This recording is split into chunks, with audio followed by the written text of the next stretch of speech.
আজকে ডিএ সরকারি কর্মচারীদের বলছেন মুখ বন্ধ করবেন।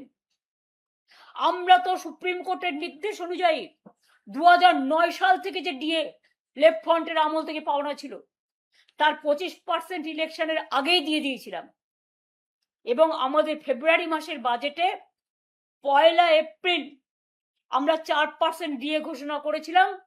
তাছাড়াও বছরে আমরা 10% করে দিই দুবার, একবার দিই পুজোর আগে আর একবার দিই পুজোর পরে লাস্টে।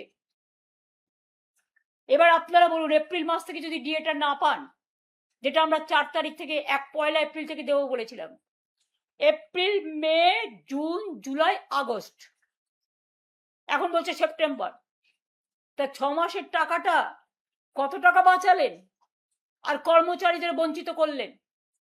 বাজেট যখন পাস হয়েছে ফেব্রুয়ারি মাসে 1 এপ্রিল থেকে ডিএ দেওয়ার কথা বলা হয়েছে। বড় বড় জ্ঞান দিয়েছেন। কেউ একটা বলছিল আমাকে বাজেট করতে হয়, উনি বিরাট বাজেট জানেন, ওই জন্য 8 লক্ষ কোটি টাকা ঋণের বোঝা করে দিয়ে চলে গেছেন। কর্মচারীদের ডিএ দেননি, কর্মচারীদের এরিয়ার পেনশন দেননি, নিয়োগ আটকে দিয়েছেন। বাজেট দেখাচ্ছেন, আপনি টাকা রেখে দিয়ে গেছিলেন।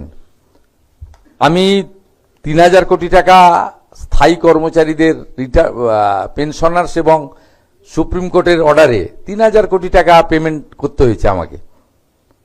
আমরা কমপ্লিট করে দিয়েছি, মানে যারা ডাইরেক্ট কর্মচারী, পার্মানেন্ট কর্মচারী ছিল